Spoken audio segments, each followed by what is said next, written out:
Вода, у тебя нет ни цвета, ни вкуса, ни запаха. Тебя невозможно описать. Нельзя сказать, что ты необходима для жизни. Ты сама жизнь, писал Экзюпери. И это абсолютная правда. Вода всегда доступна, и мы не придаем ей особого значения. Однако ее отсутствие грозит самому нашему существованию.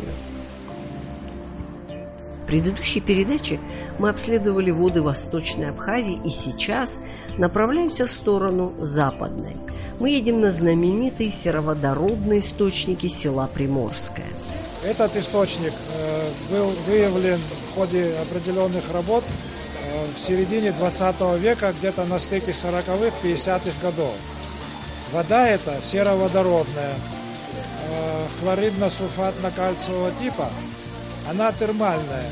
Температура ее где-то немногим выше 40 градусов.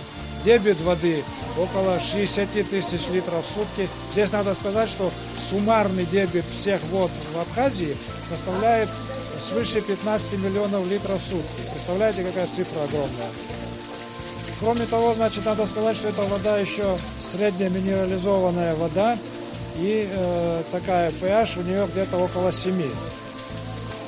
Вода эта применяется в основном по своим показаниям при заболеваниях опорно-двигательного аппарата. Это сюда относятся радикулиты, там, артрозы, артриты там, и так далее. Кроме этого, она используется при заболеваниях неврологических заболеваниях. Там может быть там, ишиазы, невралгии, различные невриты, неврозы и так далее. И при сердечно-сосудистых заболеваниях также применяется, но здесь надо, как и при всех других случаях, полностью обследовать и так принимать вот это лечение. Я что хочу здесь добавить еще? Вот эта местность, где мы находимся, она считается климато-бальнеологической приморской местностью. Почему климата? Потому что здесь уникальный климат, он лечебный. Почему Бальнио, видите сами, это ванны. И почему Приморское, вот море здесь рядом. Вот. Надо сказать, что вот таких местностей, таких вот мест в Абхазии достаточно много.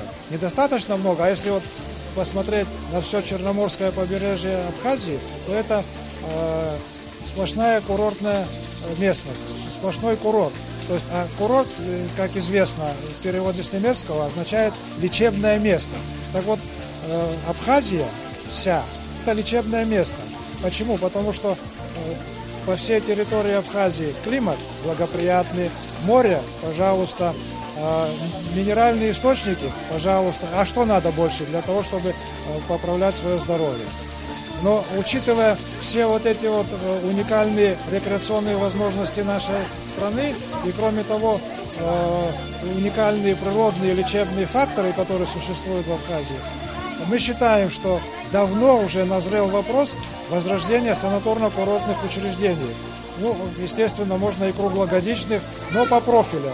Скажем, гастроэнтерологические, скажем, там, кардиологические, климатологические, пульмонологические, и неврологические, и другие. Для всех вот этих профилей у нас в Абхазии возможность есть.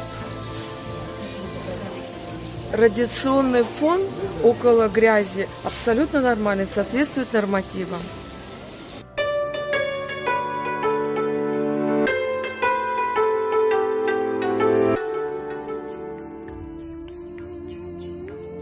Продвигаясь дальше по автотрассе, натыкаемся на питьевой источник, расположенный у дороги в совхозе «Дружба».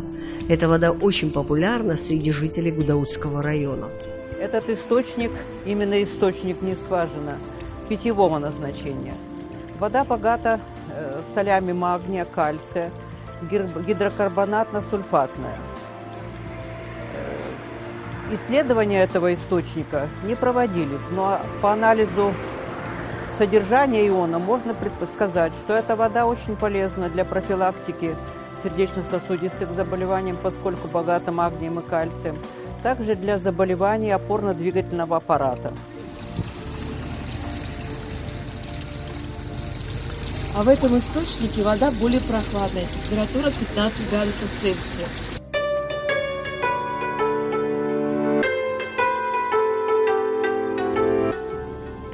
Дальше мы взяли курс на форелевое хозяйство, расположенное на левом берегу реки Мчишта.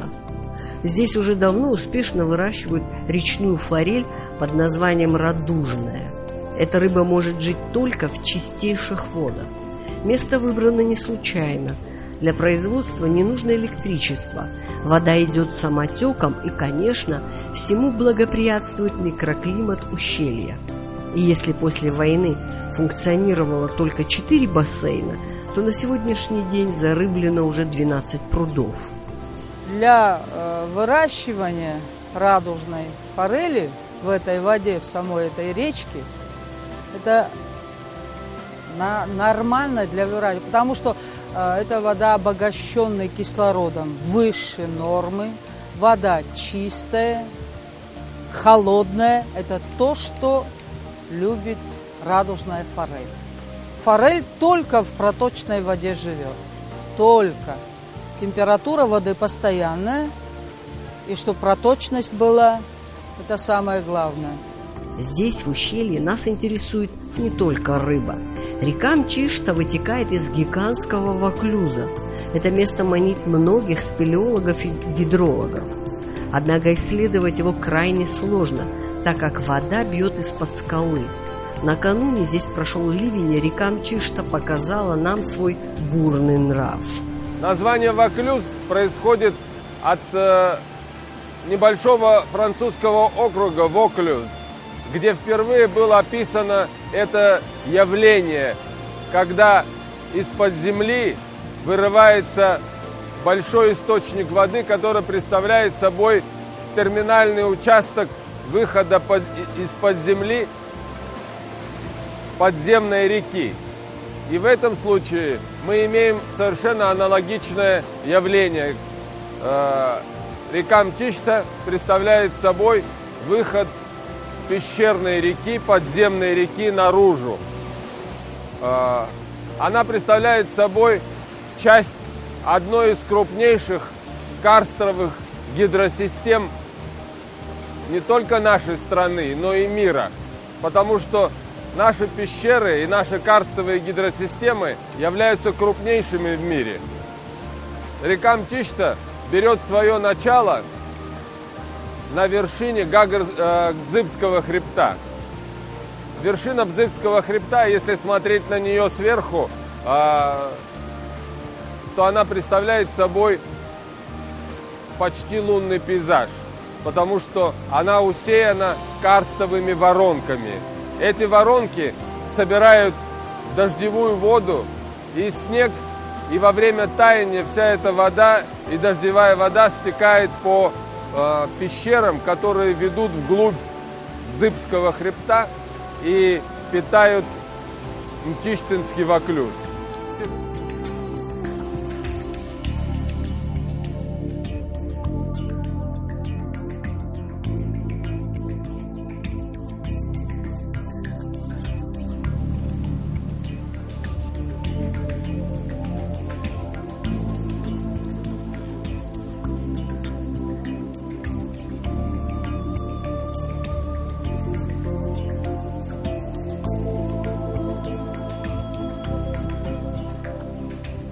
Количество ваклюзов в Абхазии достаточно велико, но следует указать, что некоторые наши ваклюзы, они открываются не так, как Мчишта из-под скалы и затем несут свои воды к морю. Некоторые наши ваклюзы открываются под морем, на дне моря. Это так называемые субмаринные источники. И эти субмаринные источники выносят воду с вершин Арбаики или Арабики и Дзыбского хребта в морскую часть, прибрежную часть моря. Я хотел бы рассказать один очень интересный эпизод, который свидетельствует о необычайных свойствах тех вод, которые выносят наши реки на поверхность к морю. Однажды зимой я был свидетелем совершенно мистического явления, когда перелетные птицы, голуби, лесные голуби, пили воду из такого субмаринного источника, который поднимался со дна моря. Потому что в силу того, что зимой вода оказывается теплее морской воды, она поднимается к поверхности в силу того, что она менее плотная. И голуби опускались в море и пили эту воду. Причем голубь – это не околоводная птица, это не водная птица, но их желание и стремление напиться этой воды было столь высока, что они опускались прямо в море и пили воду из этого источника, который поднимался со дна моря на поверхность. В этом ущелье есть еще одна достопримечательность, и хотя она не относится к нашей теме, мы все же не смогли ее проигнорировать. Над самой бушующей рекой было когда-то углубление в скале. Наши далекие предки соорудили здесь искусственную стену. Построив маленькие помещения с окнами, они создали совершенно недоступное для неприятеля место. Пробраться туда можно только по веревке сверху. Из истории нам известно, что наша страна всегда подвергалась нашествиям завоевателей. В научной среде бытует мнение, что такие места, как скала над рекой Мчишта, позволяли абхазским женщинам и детям скрываться и пережидать боевые действия. Другая гипотеза относит это строение к наскальному христианскому монастырю, где проживали монахи-отшельники, и где в прошлом веке была обнаружена христианская утварь. Видимо, этот памятник архитектуры будет еще исследован и вскоре откроет нам свои тайны.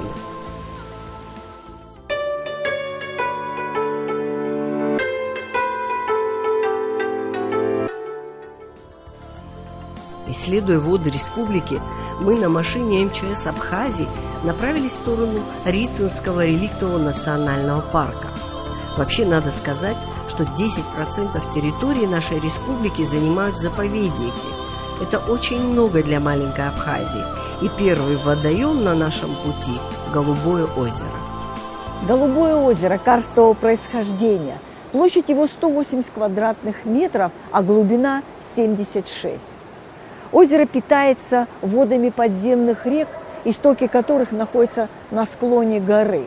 Легенда гласит, дно Голубого озера покрыто драгоценным камнем-лазуритом. Легенда легендой, но, скорее всего, голубизна достигается благодаря кристально чистой воде. В советское время здесь снимали фильм «Земля Санникова», ведь в самом центре озера имеются очень глубокие водовороты. Дорога берет круто вверх по серпантину, и вот мы уже на площадке озера Рица. И хоть место это знакомо, в первые минуты застываешь перед величием этого гигантского водоема и склонившихся гор. 250 лет тому назад часть горы Пшигишха обрушилась в реку Лашепсе и запрудила ее. Таким образом образовалось озеро Рица. Оно ледниково-тектонического происхождения. Длина этого озера 2,5 километра, ширина 850, а глубина 131 метров. В самые суровые зимы озеро замерзает. Здесь водится форель. Представьте себе, гигантская чаша кристально чистой пресной воды. Проехав по бездорожью еще 17 километров, мы подошли к левому берегу реки Ауатхара. Здесь, на высоте 1650 метров над уровнем моря, находится скважина со знаменитой и очень популярной в народе минеральной водой. Зная, что показатели воды меняются каждый год, наши специалисты провели анализы Ауатхарской воды и дали ей оценку. Главный источник был впервые исследован в 1933 году и выявлен его физико-химический состав. Оказалось, что минеральная вода этого источника очень близка к минеральной воде Виши во Франции и Боржоми. Проведя сравнение химического состава этих вод, было показано, что наша вода аватхарская имеет температуру более низкую, потому что находится на склоне Кавказского хребта, а Виши 42 градуса температура. Имеет меньшую минерализацию, но зато имеет больше гидрокарбонатов. Кроме того, в этой воде имеются также имеющиеся в воде микроэлементы в большем количественном составе. Ауатхарская вода, основное ее применение, основное показание к применению – это заболевание желудочно-кишечного тракта. То есть язвы желудка, гастриты, там, заболевания печени там, и так далее, и так далее. В этом случае эта вода дает максимально хороший эффект. На правом берегу реки находится другой источник, в народе именуемый глазным. Анализ этой воды показал повышенное содержание железа и кремниевой кислоты.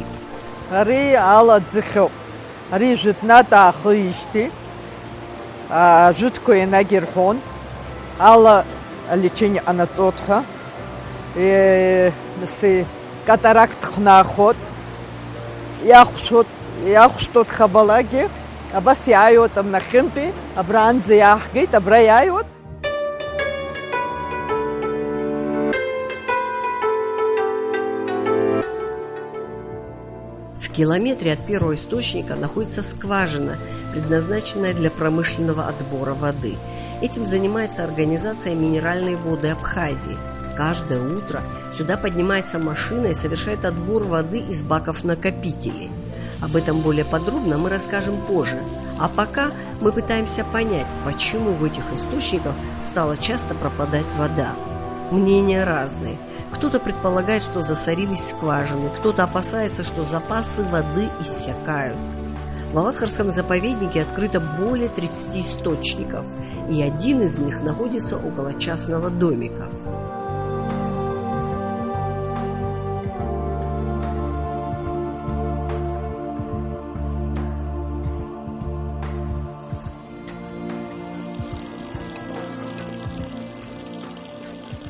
Обещаю бой, обряю чистики на него, ну и шудрок чиги мачо. Аха, женгиб книга обещаю бой, обещаю. Ее жирью проходит. Обещаю, ком здесь это на хунксы, а ямзу, это на ямзу, это бежал. Анализ этого источника показал, что реакция среды понижена, то есть это самая кислая вода из имеющихся. Ее можно употреблять как лечебную для очищения от солей, но очень короткое время. Постоянно употреблять такие воды нельзя. И вообще пить неисследованную воду специалисты не рекомендуют, так как некоторые источники Абхазии содержат тяжелые металлы. Исследованный нами источник по своему составу почти идентичен с водами озер Мзы и Чхэ. Правда, реакция среды у них получше.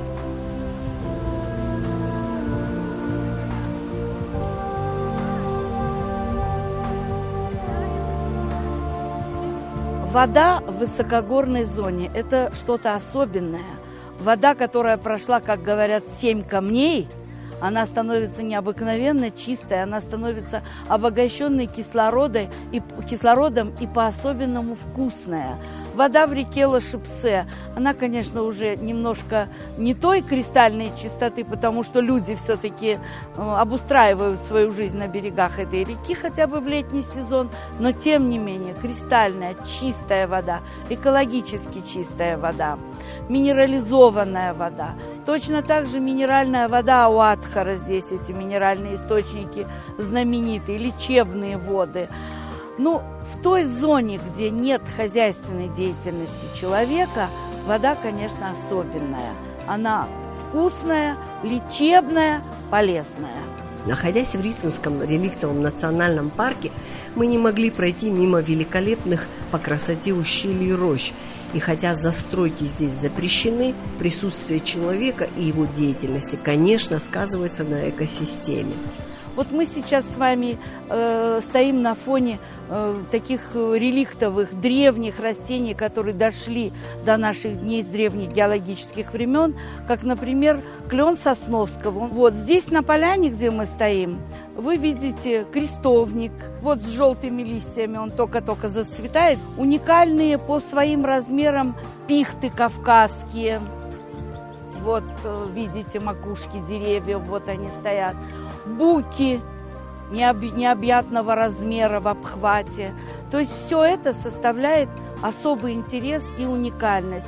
Сохранились еще леса, не тронутые вообще рукой человека, то есть эталонные леса, эталонные пихтарники здесь и множество других цветковых растений, луга альпийские, которые изобилуют необыкновенной красоты растениями. Это и буквица абхазская, и буквица крупноцветная, это и лилия кесельринга, и водосбор олимпийский.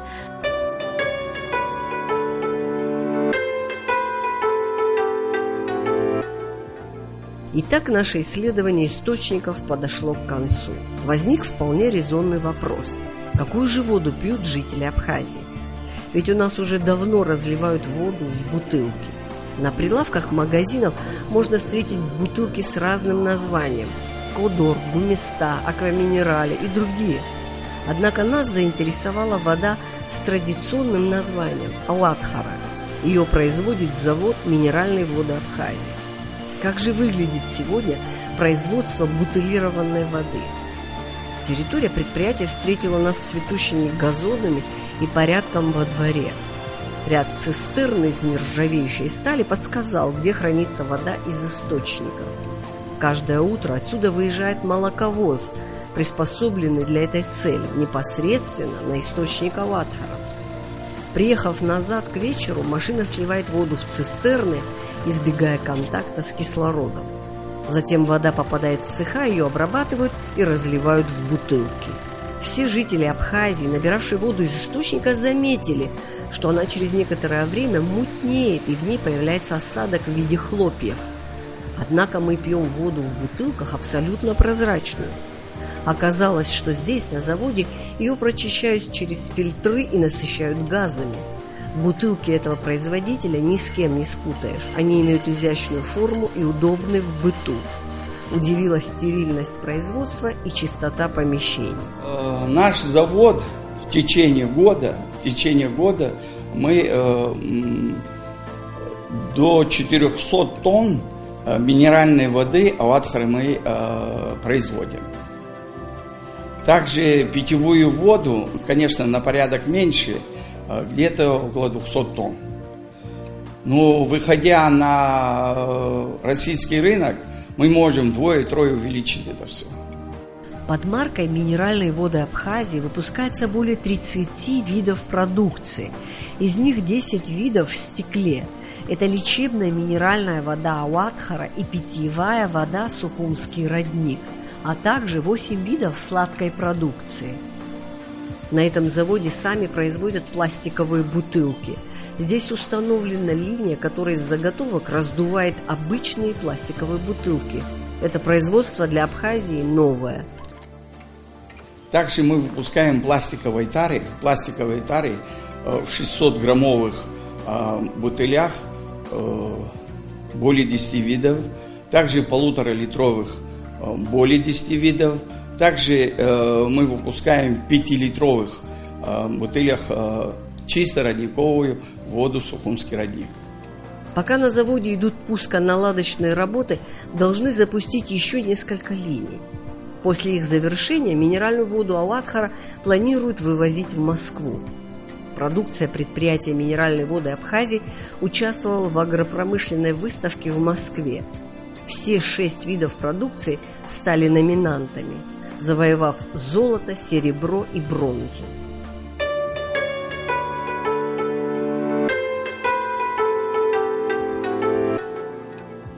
Мы исследовали лишь маленькую часть абхазских источников воды.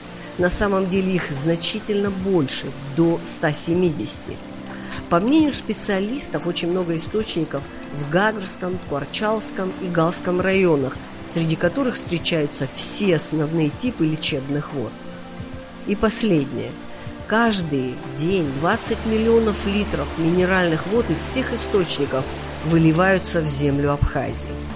Почему бы из них не сформировать бюджетообразующую отрасль?